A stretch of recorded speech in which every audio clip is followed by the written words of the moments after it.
Stay in control of your business while offloading your HR, payroll, and insurance headaches. GTM's administrative service offering lets you do it all. GTM handles compliance, streamlines your payroll admin, and provides expert HR support. Smart and flexible with service based right here in the capital region. Visit gtm.com/business to learn more. Welcome to Capital Connect, a GTM podcast featuring the business leaders shaping the capital region and making an impact on our future. Conversations about growth, culture, and what it really takes to build something special in our region. And now here's your host, Quito Delgado. Andy, so good to see you, sir. Great to see you, Quito. Appreciate you taking the time to visit with us today, or should I say to connect with us today. For those of people who don't know who you are, why don't you take a moment, introduce yourself, let us know where you're from, the organization that you are, that you lead today, and then we'll take it from there. Sure. I'm Andy Heck, and president and co-owner of Alpin Haus is our business. We have 7 locations, 5 in the Capital District, 1 in downstate New York, and 1 in northern New Jersey. And what exactly is Alpin Haus? We are a recreation business. So we have 4 RV stores. We have 3 ski shops. 2 of our ski shops in the summertime do pool, patio, and hot tubs. And we have a boat dealership, and we sell snowmobiles in the winter in the boat store.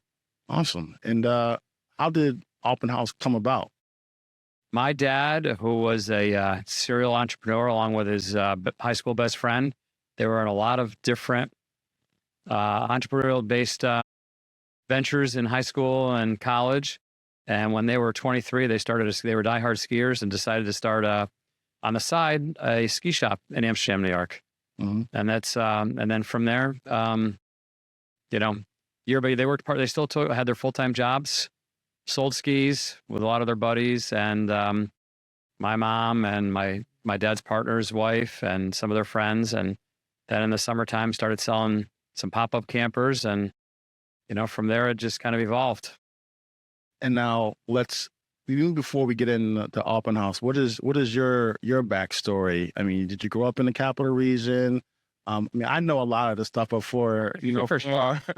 Just so you guys know, sidetrack, I've been a big fan of, not to embarrass you, Andy, but just from afar, can't say we're like besties or anything, but we go way back though. Yeah, we go way back, and I see him at events all the time, and always, very welcoming, relatable, easy to talk to. So I definitely appreciate over the years, you just being so kind to me personally. But so again, I know some of your details, but for those not listening, who are listening, don't know who you are. Did you grow up in the capital region, go to school here? I did. Our family grew up in Amsterdam. I went to Bishop Scully High School, and then from there to Siena College, along with a bunch of my high school buddies. So it was like a group think. My dad went to Siena, but then a whole bunch of my best friends also decided, hey, let's all go to Siena. So that was fun. And Siena was amazing. I got out of Siena and I went to work for Ernst & Young in public accounting. So I was a CPA for 4 years down in Albany. Some great memories there. It was awesome. And then, from there, my dad talked to my brother and I, and so there was an opportunity for us to come in and buy out his partner and help him grow the business. So that's back in the early 90s, left public accounting and came into the family business. And it's been just a lot of fun ever since. So you can say technically your dad recruited you to the business. We were talking about it before we started filming, the challenges of recruiting. Were you a hard sell? No. Were you like, yeah, I'm all in, Dad, from the very beginning? It was a quick decision. Let's put it that way. But, I grew up like a lot of people who grow up in family businesses. I didn't know anything different from the time I was little. I went to work with my dad, and we hung around the store, and being in retail, you're always kind of open. And so we were up there all the time. We're in a fun business. So it was great. And then through high school and college, worked in the business all the time. And even when I graduated from college, I graduated on a Sunday. I was at work on a Monday, even though I already had a public accounting job. But I spent the summer working in the business before I went into public accounting. Okay. And now when you did go in, to the organization in a full-time role, how long before you became, the CEO of the organization? It was a long transition, many years, but my dad, we were growing. He threw me into a lot of things. rapidly to, help bring some systems and processes and of different areas and really, really work to help grow it. And so, he and I worked side by side. We had adjoining offices, and it was a lot of fun. And then, from there, we had one big store in Amsterdam, kind of the time, like everything was all under one roof, all of our different business units. And then from there, we started growing and adding stores, starting in the late 90s and on. So it was, that was kind of the evolution. And I would say he really early on kind of had me really run kind of like the daily operations, where he was very still strategic and, hey, we got to do this or do that. But then it's like, go get it done. Yeah, man. And now, was there a particular moment where you're like, wow, okay, this isn't just a family business. Like, now I am the CEO. I'm in charge of taking us to the next, stage of our growth of our organization? Yeah, I would say, there were several moments of that. Some of it was, it happened so kind of, like I said, just gradually, that it wasn't a lot of pressure from that standpoint. But there was a summer that my dad had to have bypass surgery, and he was out the whole summer. So, he couldn't work, and that was part of the thing. So then I was like a wake up call, like, all right, we got this, and we had a great summer, and we realized, what, he had set us up well and we could make it happen, and he didn't have to be there 24/7 anymore. And I think he felt good about that too. And then how did you balance, you're leading a well-established business. I'm sure you had some ideas, some things that you wanted to implement, but then your dad may be still there, or even had, employees that were, maybe there before you. How did you manage, respecting what was already in place, but at the same time, introducing new, whether it be technology, just a new service you want to offer? Right. I think, it's, as I talked to a lot of other family businesses, I think it was unique in a way because my dad and I saw eye to eye on almost everything. It was unbelievable. My dad was always, even regardless of how old he was at any given time, he always knew we had to keep making changes. And so he would push it. And still to this day, he's 85 and he's asking me about different things. What are we doing? This and that. He's always wanted to shake things up all the time. So that part's good. I think managing, being put in charge at a young age, all of a sudden, like, being the layer between my dad and the managers, and now they were his managers. Now they're my managers. They all respected me, but I think that was a little awkward at first and a little transition, so it took a while over time for me to really feel 100% comfortable, I would say, on that, to the point where they all became truly like my management team over time. Do you remember, was there anything that you intentionally did to kind of make that transition? No, I think, my leadership style was always, not to be like heavy handed, was just to, get total buy-in, collaboration, work and do that. I didn't want them running to my dad and everything or not bothering him. And I think it didn't take long where they really, depending on what it was, that they would come to me versus my dad. And I think that was important, and my dad and I would talk about that at times, because obviously if we were working on something and they ran to him for something, then he could undermine everything else that we were doing. And I think so. There were certain managers that kind of played that card at times, but we figured it all out, and I think that's, it's, it happens, and now all these years later, we see it as the next generation's involved. And now earlier you mentioned you have 7 locations, New York, throughout New York, Vermont, I believe as well, or 6 in New York and 1 in Northern Jersey. Oh, Northern Jersey. Okay. I apologize for that one, but so 7 locations. How many employees are you up to now? We run depending on the year, we're very seasonal because of the business that we're in. So this winter time, we're a little bit lighter. In the summertime, we're all in. Last summer, we were hovering between 250 and 275 employees in the summer season. So now as a CEO, we were talking about this before, we turned the cameras on, but like, how do you, stay connected, to all your employees, to your managers, given the distance, of all your locations? Sure. I try, we have a weekly cadence of meetings. So like we have an executive meeting every single week. Even our executive team is a little bit spread out now. So we do it over teams every week. Then we have different management meetings, whether it's our service and fixed ops teams, our sales teams, sales management at the leadership level. And at every store, we also have meetings, departmental meetings and daily huddles. So we follow that. And then, so I get to see all the leadership team pretty much on a weekly basis. I can join virtually. Obviously I run our executive meeting, but then all the other ones, I'm kind of a observer and a contributor. They run the meetings and I can join, which is kind of nice. So I'm able to touch base with all the operational leaders. And then, when I can, I try to get out and about, like whatever store I'm at, I go around, try to say hi to everybody every day at the store that I'm at.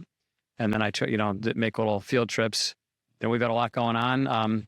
So not as many as I would have liked at times, but like today I'll be at a few of our stores, so it's makes it fun. Yeah.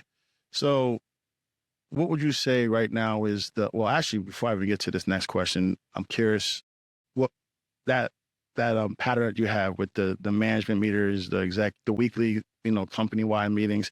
How did you settle into, that style? Was it inspired by anything or anyone? Was it something that you inherited, or did you kind of come as a CEO with like, no, I think this is how we should do this? Well, it kind of comes back full circle to being in this building today, because Guy Madelone, he was one of the early ones in EO.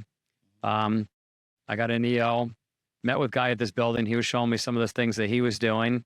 And, it was kind of the Rockefeller habits about how you have these meeting cadence and rhythms. And so it was shortly after that, I think, I was reading the book. Guy's actually gave me a copy of the book. I'm reading the book and I'm like, we have to do this. Guy, are you doing all this stuff? He goes, yeah, I am. Why don't you come over and I'll show you some of the stuff we're doing. And so there was, early on, I don't know if there was 100% buy-in to some of these things, but as we got in the rhythm, I think now our team's just like, I can't imagine not doing it this way. It's just automatically built in. There's no thinking about it. This is the way we operate.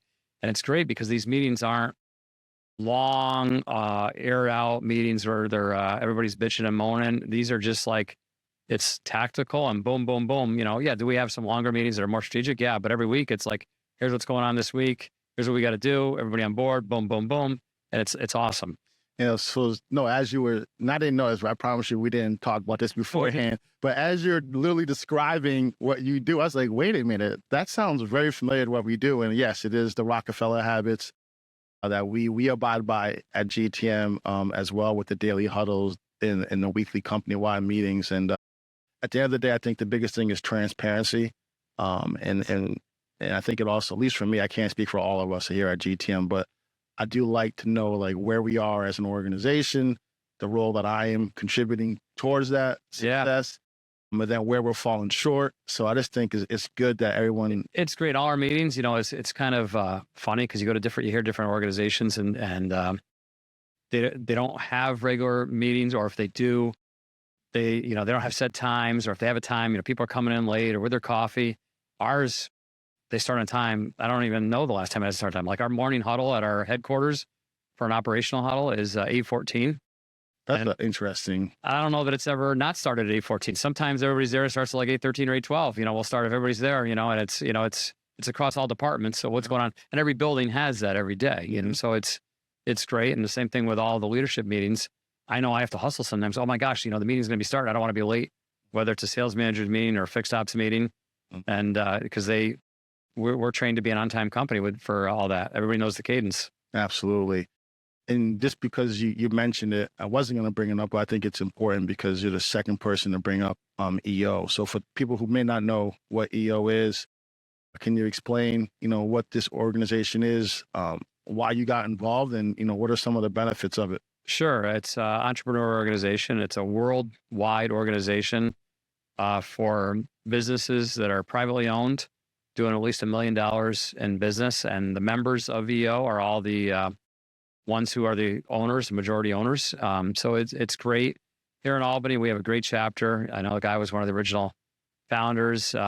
He and our joint buddy, Dave Ojeski. Dave and I worked together at Ernst & Young, and Dave got me involved, reached out to me about EO, and then I quickly knew the guy was in, so we chatted. And it's set up. It's here.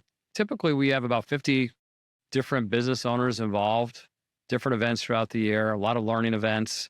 And then, there's a lot of, Vern Harnish, the founder, had written Rockefeller Habits. And then, as a lot of things evolve, wrote Scaling Up and all the fundamentals on, it's almost like an MBA in business for people who don't know all the best habits. And it's great. And then we have monthly, I'm in a forum. It's set up into forums of 6 to 10 people, and you meet every month. It's almost like your own little, you know, group of, mentors, and your own mastermind, I should say. It's almost like you have your own little built mastermind every single month, talking everything about from business to family to personal to health, fitness, whatever it is. It's great. Iron sharpens iron, right? I think it's important. Absolutely. Yeah. And in just environment, right? Putting yourself, in certain rooms with other people who are like-minded, who are gonna, share good ideas, maybe open up your eye, challenge you, your way of thinking on certain things, but then obviously you're able to, share some of your ideas as well. Let's pivot a little bit because obviously I think it'd be, given, where we are, we're obviously a payroll HR organization and we deal with people all the time.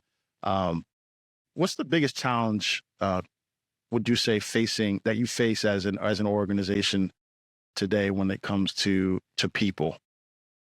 Well, I think we're all facing that issue, right? And it's, whether it's locally or nationally, it's always kind of comes down to people it's just like sports. You want the best teams win, and having a culture, but trying to recruit and hire the best people is, it's a challenge at times. And us being in retail and being in different businesses, it's sometimes it's, how do you get people that most of the people we hire have no experience in the type of businesses we're in? It's not like you can go out there and it's not like, people, there's not like a million people that work in RV business or install pools or sell skis for sake, but we want people who are hungry, have an aptitude to learn, or maybe are enthusiasts for the outdoors. And then, how do we get them to come work at Alpin Haus? And then also they want to grow, so we want people who have a service, we're big on customer service and big on culture. So also it's that they have a servant's heart, and how do we get that, and so we, it keeps evolving. And that's always been one of our strategic goals is to have almost like a bench of talent, so we keep working on that. And is there anything specific that you could share as a best practice for other, business leaders, as far as you mentioned, that bench? How do you go about nurturing, maintaining that? I think, what I see is, and I remember years ago, we were like, and it was kind of ironic. We were at a career fair at Siena College, which we, here at Siena University, well, it was Siena College at the time. Yes. Siena University now. What? Siena College. Yes. Now it's University. There you go. But obviously, all of you at GTM and Guy and myself are avid supporters of Siena, but we were at a career fair there. And one of my managers said, the issue is it's tough to recruit young people if we don't have young people. And we need, young people go where young people go. So we made a concerted effort. Like, how do we need people of all ages working at our company, but how do we have young people come to work for Alpin Haus? And so, because if they're going to college, their parents aren't thinking, hey, I want you to send you to college, get a 4-year degree and go work for a recreation company. That's kind of wasn't in the cards, So it's changed a lot over the years. And I think what's happened, our big thing, the best practices is really showing career paths and engaging the young people to show them, hey, you come in here, here's the kind of living you can make. Here's the, work-life balance you're going to have working for a company like ours. Here's what we stand for. Here's what we're doing. What's the purpose? And like anybody company, what's the purpose of the company? You're not just coming here to punch a clock, so to speak.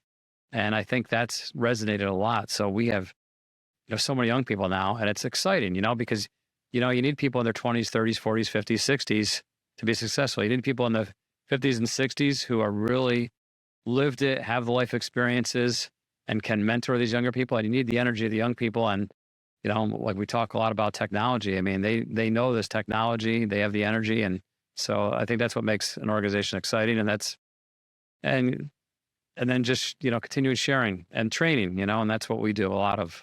Yeah, a lot of training. I think that's the key. I think oftentimes, money is important. You gotta pay the bills. But at the end of the day, I think employees also want to feel a connection to the organization. And then they also want they want the organization to invest in them and see a path, for growth. So how intentional are you as far as, and you kind of touched about it earlier with, the Rockefeller habits. It doesn't sound like you guys just wing it. Like, no. There's a lot of intentionality that goes behind, making sure you build out the right team. But if you had to choose between having someone with super talent or having a really great culture? Which one do you think is more important to your organization? For us, it's always a culture fit, right? And the ability to learn, right? That's kind of it. You can have somebody talented, like especially on the sales team, you can have some prima donnas and they can sell, but they don't. Yeah. But if they don't fit the culture, I mean, we've had that before where people could sell, but they're just not coachable and it just doesn't work out. It's like in basketball, right? If you're a point guard, you're a ball hog, the rest of the team's not going to win. So, we're a team, and I think that's what we look at, and we have an internal recruiter now. We have a whole applicant tracking system so that we can, I think speed is important too nowadays with hiring because so many people, they're on the internet, they fill out they're not just applying for it with you, they're applying to a bunch of other companies at once. And if you don't talk to them quick and engage them, they might already have a job before you reach out to them. That was, I think that we found that years ago. And then we follow we came up with our own, we followed, there's a book called The Who of Hiring, kind of an entrepreneur-based hiring. So we kind of follow that method as far as interviewing, kind of developed our own questions so that we have a system so that everybody, regardless of position, goes through the same, like if you're applying for a technician, you're getting asked the same questions. If you're applying for a sales position, you get asked the same questions. So it's not just left by chance to a manager just saying, hey, I like this guy, I think I want to hire him, or I don't like this guy. It's really following a system. It's very pragmatic because if you think about it, if you got 3 candidates and you're asking all 3 candidates completely different questions, you're actually, there's not a level of consistency there. And then maybe one candidate is able to answer a certain question really well, and the third candidate would have answered that question just as well, but they never got a chance to. So now, did you go through a training? Like, did you guys just come up with that on your own, or did you work with? No, we read the book. I think there was some, I saw some virtual seminars on it and talked to other business people, and we really bought into it. I shouldn't say I bought into it. Some of our team at the time, wasn't 100% sold on it, but as we really worked and got better at it, I think there was it showed a lot of validity as we were hiring people, and we used some different scoring mechanisms where people take, testing to see, are they a culture, are they a fit both in aptitude and in culture? And I think that's important too. So, it's all of that versus really, some people would be like, oh, you sold, what'd you sell? Oh yeah, I sold like 10 a month, great, you're hired, but you don't ask them any questions, I think that's kind of what a lot of people used to do. People come in, especially on the sales side, you can be a great, friendly person, but it doesn't mean you know how to close a deal. And I think so. Those are the type of skills and questions, the interviewers have to ask. Absolutely. Your company culture shapes everything. How people work, whether they stay, and how your business grows. Led by an experienced consultant, GTM's Cultural Review Service gives you an honest, outside perspective on what's working and what isn't. Because a strong culture doesn't just happen, it's built.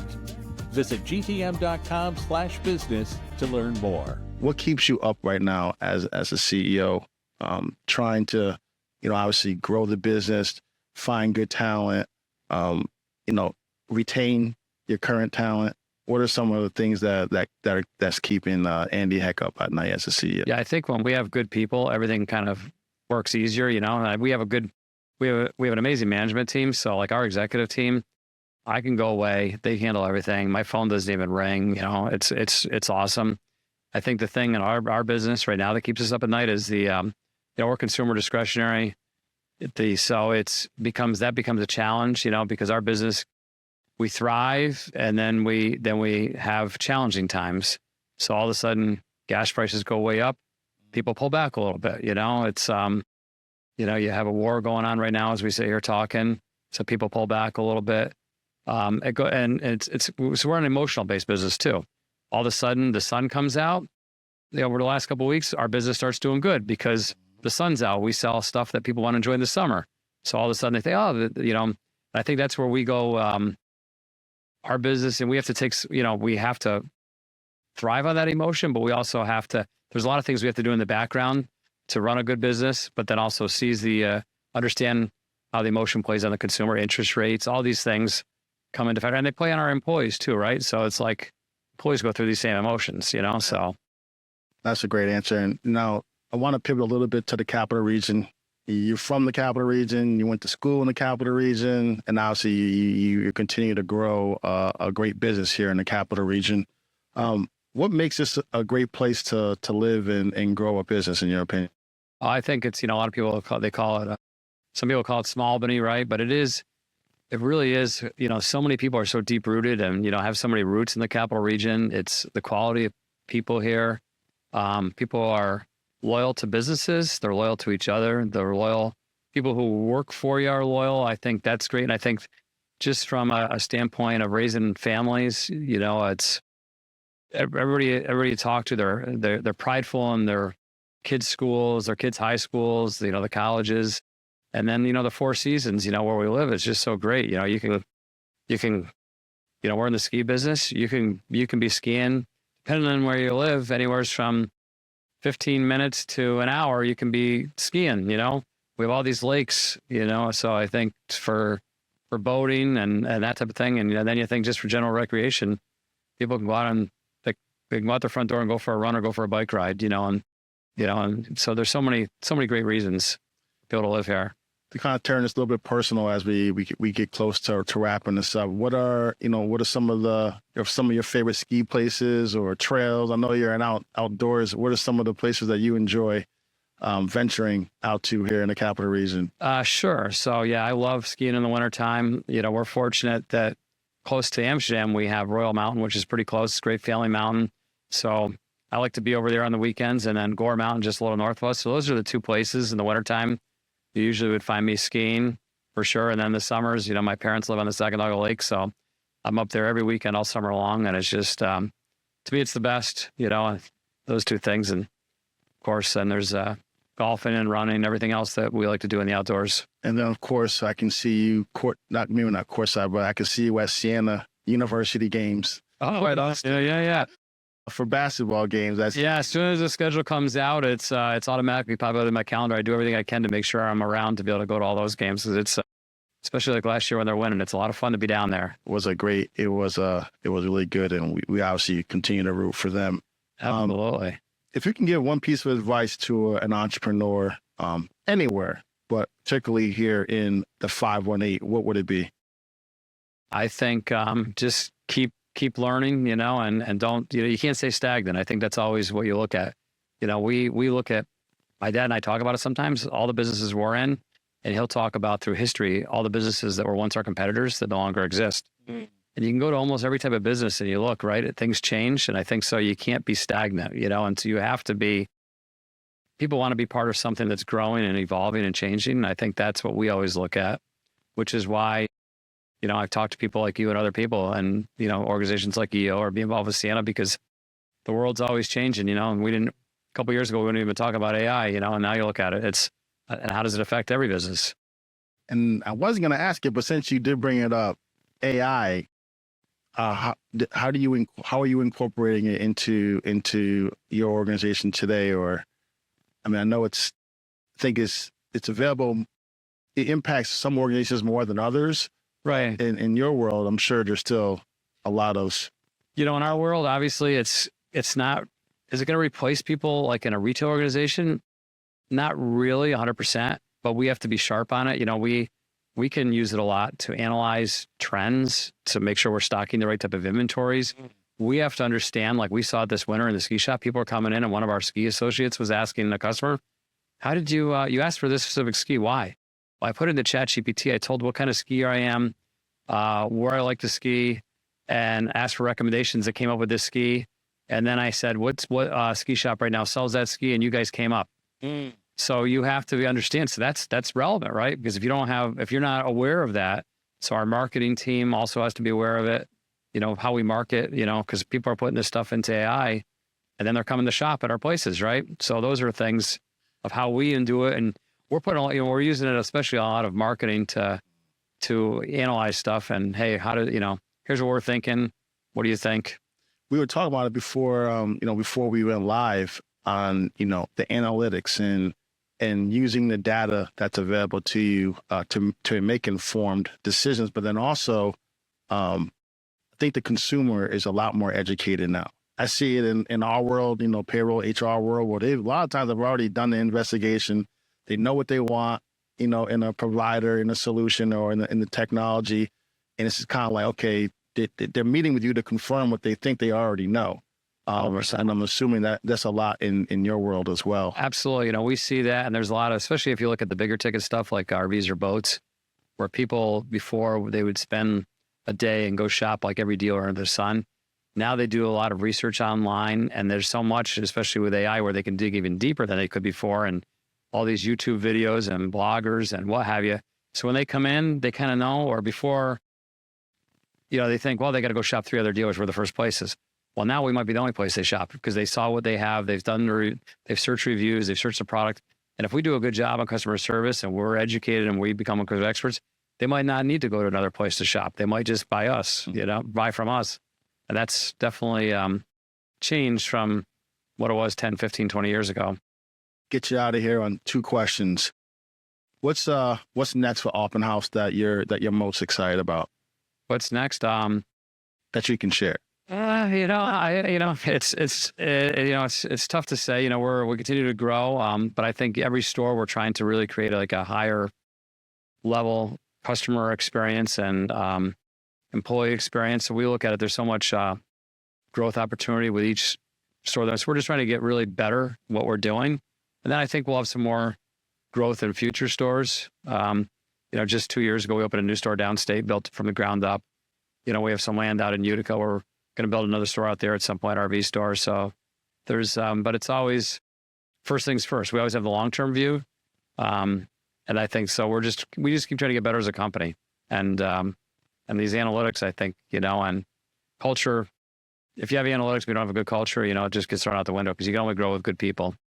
Awesome. Get you out of here on this. Well, before I do, why don't you let people know if they want to connect with you, how can they get a hold of you? How can they find you? Website, social share for Alpin Haus, give you an opportunity to plug such a great organization. Sure. alpinhaus.com. And obviously you can find us on Facebook and Instagram, and, I'm on LinkedIn. So it's, reach out to him. He'll respond. Yeah. Many ways to find me or our company. We're out there every day. I'll leave you with this one. Who in the Capital Region, what 518 Capital Region leader should we have on the show? And the only caveat, though, is if whoever you say, you have to help us get on the show. Oh, geez. I don't know. That's tough top of mind because I know so many different people, right? I guess, what do you... Any business leader in the Capital Region who you think would be a great guest to share insights, to their organization, or to our listeners, I should say. Well, I think one, when you look at the family business and then just also evolving, Gary Dake from Storts, as they're making such a transition right now, and such an influence on the Capital Region, and great, always a mentor to so many different people and involved, All right. So you have to help connect me. I will do that to Gary. He's a great guy. I've met him in passing. He's always, again, been very nice to me, but yeah, I'll leave that to you to help. Okay. We'll make that happen. Andy, I appreciate you. I wish you continued success, and thank you so much for joining us today. Oh, you're welcome, Keto. And thanks you do for all of us. Absolutely. Thank you. First impressions matter, even before day one. GTM's digital onboarding tools let new hires complete paperwork and review policies before they even walk through your door. Seamless for you and a positive experience for them. Visit gtm.com/business to learn more. That's a wrap on this edition of Capital Connect. Thanks for listening and for supporting the businesses and leaders that make the Capital Region such a great place to work and thrive. Support for Capital Connect comes from GTM Payroll and HR, helping businesses streamline their operations with leading workforce solutions technology and local dedicated support so you can get back to what you do best. Learn more about payroll, HR, and insurance solutions at gtm.com/business. We release new episodes every week, so subscribe to the podcast to catch our next episode. We'll see you next time.